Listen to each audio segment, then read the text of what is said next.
बिस्मिल्लाहिर्रहमानिर्रहीम। अस्सलामु अलैकुम ऑल डियर केपी के बायोकेमिस्ट्री एस्पिरेंट्स। उम्मीद करता हूँ आप सब खैरियत से होंगे। आप सबको वेलकम हमारे प्लेटफॉर्म एमजेएस पे। आज Khyber Pakhtunkhwa publicity commission biochemistry male candidates का आज पेपर हुआ जोन 4 का 6 मार्च 2026 को। आज का पेपर इंशाल्लाह कंप्लीट डिस्कस करने वाले हैं। केमिस्ट्री पोर्शन जो आज के न्यूमेरिकल थे उसको भी कंप्लीट सॉल्व करेंगे, बायो पोर्शन और उसके साथ साथ बाकी पोर्शंस को भी कंप्लीट डिस्कस करने वाले हैं।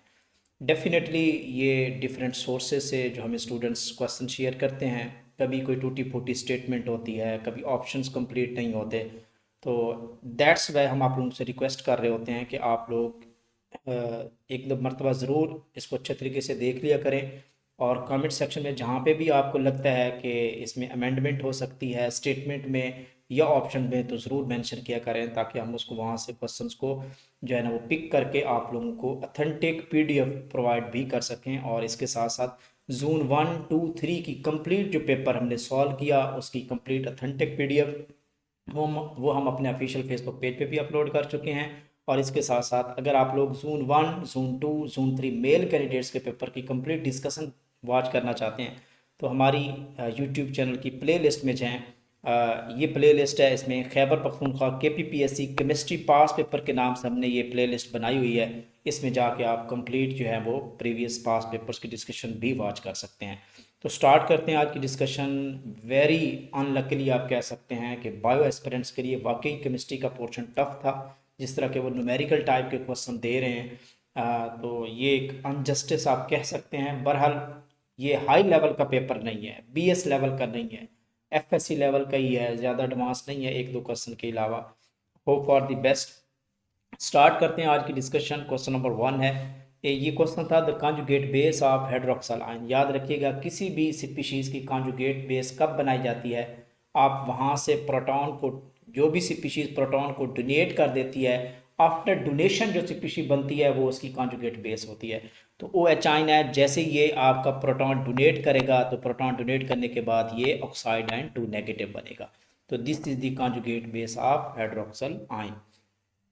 The element with the atomic number, ये देखें एटॉमिक नंबर 9, 17, 53, 85। तो ये कौन से ग्रुप के एलिमेंट्स हैं, तो ये हेलोजन्स हैं। 9 किसका एटॉमिक नंबर है, फ्लोरीन का है। 17 किसका है, दिस दी क्लोरीन का है। इसी तरह 53 को आप देखें तो ये आयोडीन का है और 85 जो है ये एस्टाटीन का एटॉमिक नंबर है। तो ये 7th ग्रुप से बिलोंग करते हैं, हेलोजन फैमिली से। तो यहाँ पे आपका हेलोजन्स करेक्ट आंसर है। ओरिएंटेशन ऑफ एटॉमिक ऑर्बिटल बहुत ही फेमस क्वेश्चन है, बार बार रिपीट हो चुका है। This is called the magnetic quantum number, इसे कहा जाता है। Number of phosphorus and oxygen bond in the P4O10। अच्छा, ये क्वेश्चन हमने स्टूडेंट्स को, जो हमारे केमिस्ट्री स्टूडेंट्स हैं, pure lecturer chemistry, subject specialist chemistry की तैयारी करवाते हैं, ये क्वेश्चन मैं वहाँ पे एक दो दफ़ा दे चुका हूँ। P4O10 वाला क्वेश्चन कि इसमें PO बॉन्ड कितने हैं। तो ये क्योंकि एक कंप्लीट लिंकेज है, P4O10 की स्ट्रक्चर आप ड्रा करें, गूगल पे भी सर्च करें, तो उसमें टोटल 16 PO बॉन्ड बनते हैं। टोटल PO जो बॉन्ड हैं उसमें P डबल बॉन्ड O भी हैं, चार चार में से डबल बॉन्ड है तो उनमें से एक एक सिंगल बॉन्ड भी मौजूद है PO का, तो वो भी आपने काउंट करना है। तो टोटल 16 आपके यहाँ पे बनेंगे। बीटा ऑप्शन यहाँ पे करेक्ट है। Avogadro number is the number of molecule present in 1 mole of substance, ये ऑप्शन था, this is the correct answer है। Which one has the highest melting point, तो यहाँ पे जो हाईएस्ट मेल्टिंग पॉइंट है वो हाइड्रोजन आयोडाइड का है।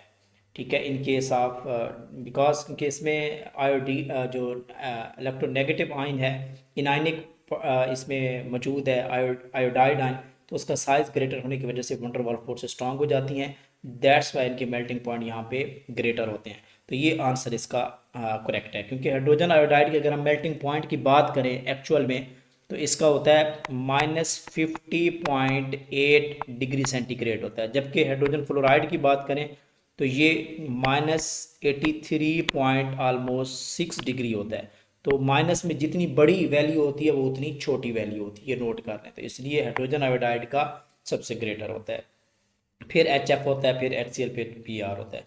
4s2 बिलोंग्स टू, ये मॉडिफिकेशन भी करवाई गई है सेंटर के ऊपर। 4s2 belongs to which group, तो ये आपके पास सेकंड ग्रुप है, क्योंकि ये बिलोंग करता है अल्कलाइन अर्थ मेटल की कैटेगरी में आता है।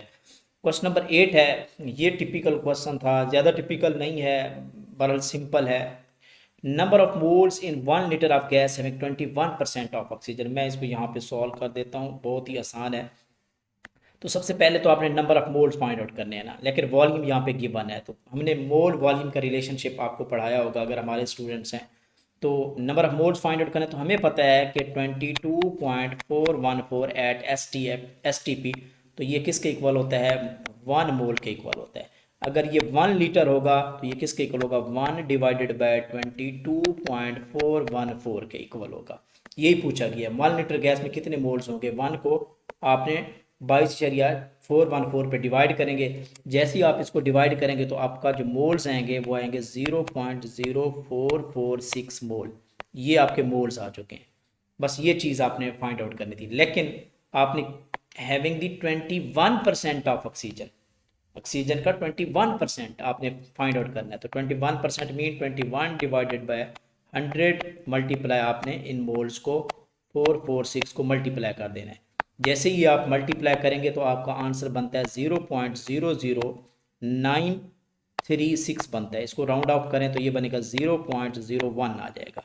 तो ये हैं आपके मोल्स, 0.01 मोल्स बेसिकली बनते हैं 21% ऑफ ऑक्सीजन के अकॉर्डिंग।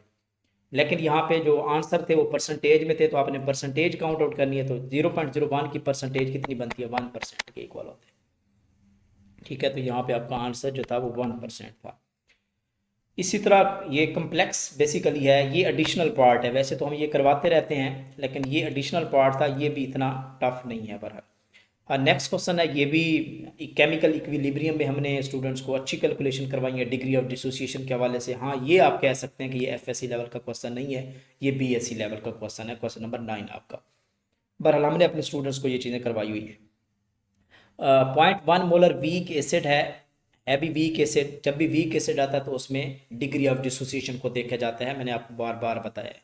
उसका सिंपल पीएच फाइंड आउट करने का फार्मूला नहीं होता। हैविंग पीएच 3 है, ये भी उनकी मेहरबानी है, पीएच दे दी है भाई। पीएच 3 के अकॉर्डिंग अगर देखें, अच्छा वीक एसिड है, HX है, ठीक है, 0.1 मोलर है। मैं इसको रफ पे लेके चलता हूँ क्योंकि HX यहाँ पे वीक एसिड है। वीक एसिड बीन के वेरी वेरी लेस डिग्रेड होता है, डिसोसिएट होता है। तो ये हाइड्रोजन आयन बनते हैं, साथ में X नेगेटिव बनता है। अब यहाँ पे जो एडिशनल इंफॉर्मेशन उसने दी है कि उसकी पीएच उसने दे दिया 3 है। भाई पीएच 3 कब आती है, जब हाइड्रोजन आयन की कंसंट्रेशन आपके पास 10⁻³ हो। अंडरस्टूड बात है, क्योंकि pH is the negative log of hydrogen ion. ये टेक्निकल चीज़ें थी, ये केमिस्ट्री वाले समझ सकते हैं, ये फार्मूला होता है। अब हाइड्रोजन आयन की कंसंट्रेशन अगर 10⁻³ यहाँ पे 3 लेते हैं तो तब pH 3 आती है। अगर 10⁻⁻2 वोल्ट्स की हाइड्रोजन आयन की कंसंट्रेशन तो pH 2 आती है। इसका मतलब ये हुआ कि यहाँ पे हाइड्रोजन आयन की कंसंट्रेशन आपके पास 10⁻³ है। यहाँ पे मैं लिख लेता हूँ, हाइड्रोजन आयन की कंसंट्रेशन pH 3 के अकॉर्डिंग कितनी है, 10⁻³ है। ये चीज़ आपने याद रखनी है। अब हम इसको थोड़ा सा लेके चलते हैं कि किस तरह आपने कैलकुलेट करना था। अब डिग्री ऑफ डिसोसिएशन कांस्टेंट, इस केस में जो आपका डिसोसिएशन कांस्टेंट है वो आपका Ka है, ठीक है। वो आपने किस तरह फाइंड आउट करना होता है, पहले मैं इसको T0 पे लेके चलता हूँ। ये है T0, इनिशियल टाइम जब होता है तो HX के पास जो कंसंट्रेशन है वो कितनी है इनिशियल, उसने बता दिया 0.1 मोलर है, 0.1 मोल, ठीक है, 0.1 मोलर है, ये 0.1 है। तो इस केस में ये क्या होगी, 0 होगी, ये भी 0 होगी, क्योंकि अभी इनिशियल कंसंट्रेशन है, अभी डिसोसिएशन हुई नहीं है। जब टाइम T इक्विलिब्रियम पे चलता है तो इसका मतलब है कि 0.1 मैंने से x मोल डिसोसिएट होकर चले जाते हैं प्रोडक्ट में, ये भी x बनता है, ये भी x बनता है। तो यहाँ से आप अंदाज़ा लगाएं x आपकी क्या है, हाइड्रोजन आयन की कंसंट्रेशन है, ठीक हो गया। क्योंकि हाइड्रोजन आयन की कंसंट्रेशन कितनी आ रही है, इसको हम किस क्या ले रहे हैं, x ले रहे हैं। तो इसका मतलब है कि आपकी यहाँ पे x की वैल्यू कितनी है जो हमने फाइंड आउट की है, हाइड्रोजन आयन की कंसंट्रेशन 10⁻³ है। तो अब ये क्योंकि सेम x 9 का भी बन रहा है तो इसकी भी कंसंट्रेशन कितनी होगी, 10⁻³ होगी। इसी तरह ये आपके पास रिएक्टेंट है। अब हम इसको लेके चलते हैं कि आपके पास डिसोसिएशन कांस्टेंट होता है Ka, प्रोडक्ट की कंसंट्रेशन ओवर रिएक्टेंट की कंसंट्रेशन। प्रोडक्ट की कंसंट्रेशन, प्रोडक्ट में आपके हाइड्रोजन आयन है और साथ में हेलोजन आयन है, डिवाइडेड बाय रिएक्टेंट में आपका HX की कंसंट्रेशन है। बस ये आपने वैल्यूज पुट करनी है, यही चीज़ थी। हाइड्रोजन आयन की कंसंट्रेशन 10⁻³ है, X आयन की कंसंट्रेशन भी -3 है, और एच एक्स जो है वो कितना है आपके पास 0.1 माइनस एक्स है। अगर हम इसको यहाँ पे पहले फाइंड आउट कर लें 0.1 माइनस एक्स की वैल्यू हमने ली हुई है 10 रेज़ की पावर -3। ठीक है, तो ये आप देख लेते इसको कितना बनेगा 0.1 माइनस 10 रेज़ की पावर 3 मीन कि 0.001, इसको माइनस करेंगे तो ये आंसर बनेगा 0.099। ये है 0.1 माइनस एक्स की वैल्यू है 0.099। तो अब हम यही पुट कर लेते हैं इसमें, क्योंकि एच एक्स की वैल्यू यहाँ पे 0.099 है। ठीक हो गया। अब ये बन गया आपके पास 10 रेज़ की पावर -6 डिवाइडेड बाय 0.099। ठीक है, अब देखें अगर आप 1 को 0.099 पे डिवाइड करते हैं तो इसका आंसर जो आता है वो 10 आता है। अगर आप 1 को इस तरह लिख लें 1 डिवाइडेड बाय 0.099 मल्टीप्लाई 10 रेज़ पर -6, तो ये डिवाइड करें तो 10 आता है। 10 मल्टीप्लाई 10 रेज़ पर -6, तो इसका फाइनल आंसर आपका 10 रेज़ की पावर -5 आएगा। तो this is the dissociation constant for weak acid. Definitely यहाँ पे आप देख सकते हैं कि इसका ये आंसर आना चाहिए था 10 रेज़ की पावर -5।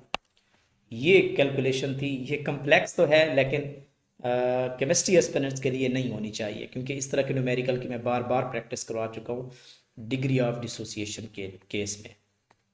चलें जी, नेक्स्ट मूव करते हैं। बहरहाल कम्प्लेक्स क्वेश्चन था ये। P sub shell accommodate the electron, 6 electron होते हैं। अगर ऑर्बिटल की बात हो तो उसमें दो दो इलेक्ट्रॉन होते हैं। 1 मोल ऑफ एटम, इस तरह का कोई क्वेश्चन था कि it is equal to the 1 gram atom के इक्वल होता है।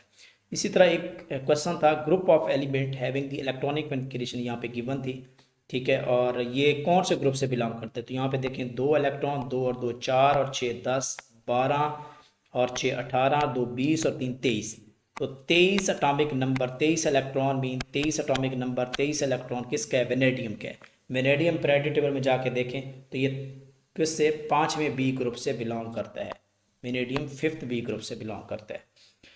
By doubling the temperature in the Kelvin volume of gas will increase. तो ये आपके पास कौन सा लॉ यूज होता है, चार्ल्स लॉ, जिसमें volume is the directly proportional to the temperature.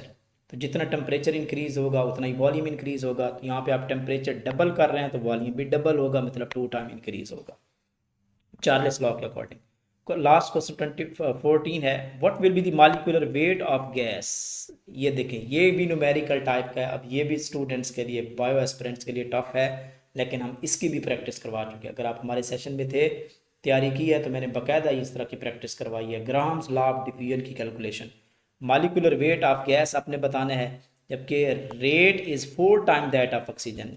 जो गैस है उसका रेट ऑक्सीजन से 4 टाइम इंक्रीज है। इसको भी रफ पेज पे लेके चलते हैं, थोड़ा सा इसको सॉल्व करके दिखाता हूँ। ग्राम लॉ ऑफ डिफ्यूजन कहता है कि rate of first gas is equal to the divided by R2 is equal to the molecular weight of second gas divided by m1 का अंडर रूट। ये है ग्राम लॉ ऑफ डिफ्यूजन, इसके according आपने solve करना था।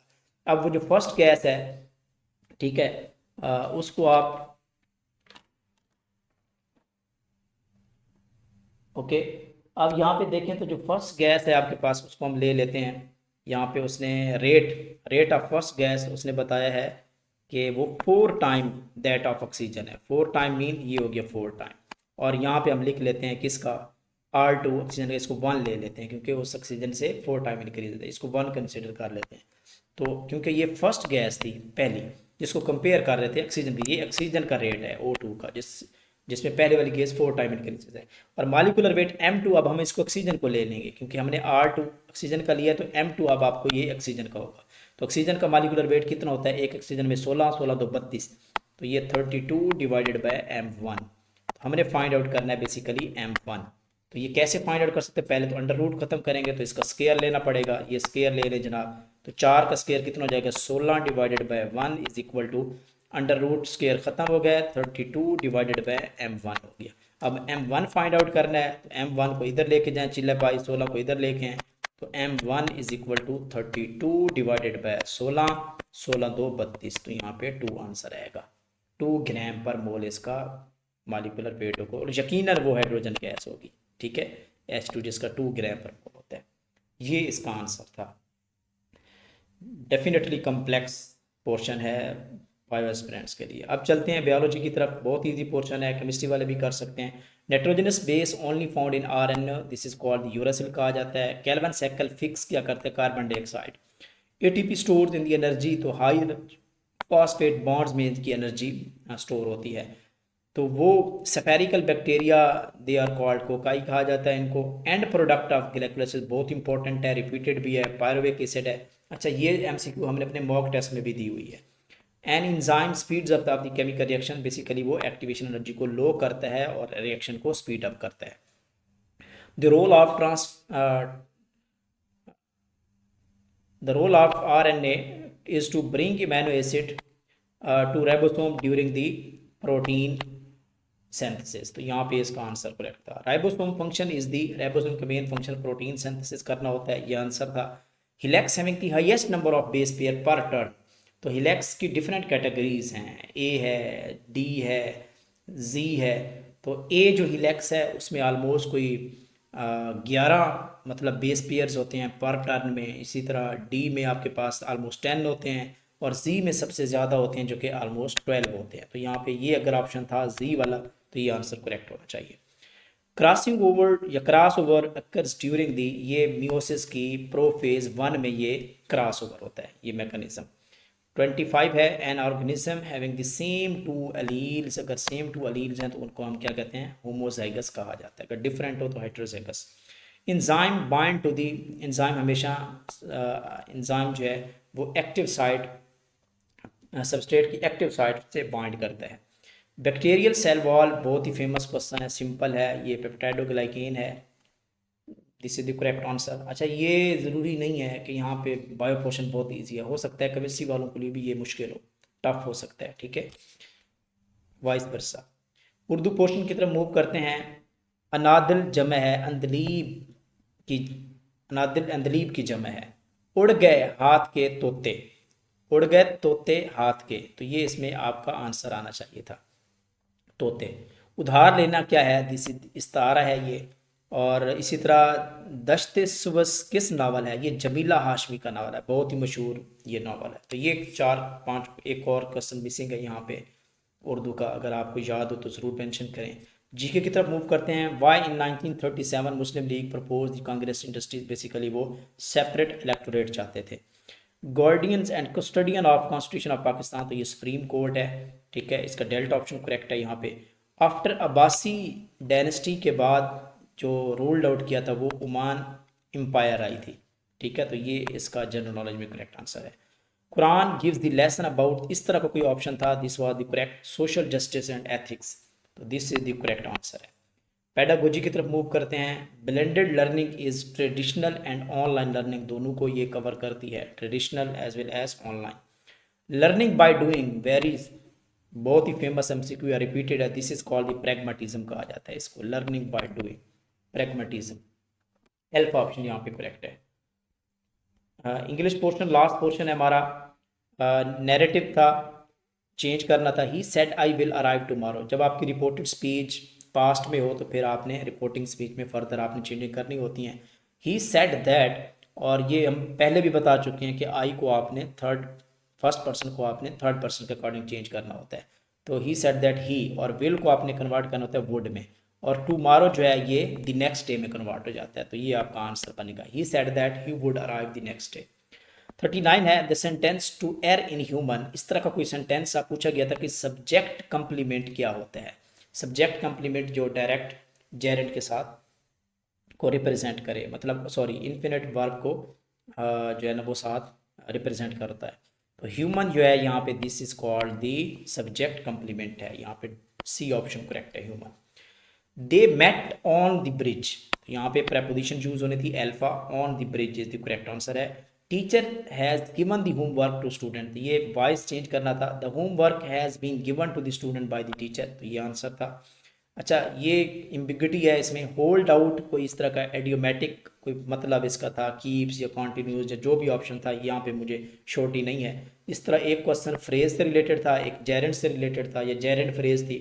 अगर आप लोगों को एग्जैक्ट इस क्वेश्चन का पता हो तो कमेंट सेक्शन में ज़रूर मेंशन कीजिएगा, ताकि हम उसको इंशाल्लाह पिक करके इसी फाइल में इंक्लूड करके कल इंशाल्लाह आपको ये PDF फॉर्म में प्रॉपर हम अपने ऑफिशियल फेसबुक पेज पे भी ये आपको पेपर कंप्लीट शेयर कर देंगे। Okay ji, hope for the best.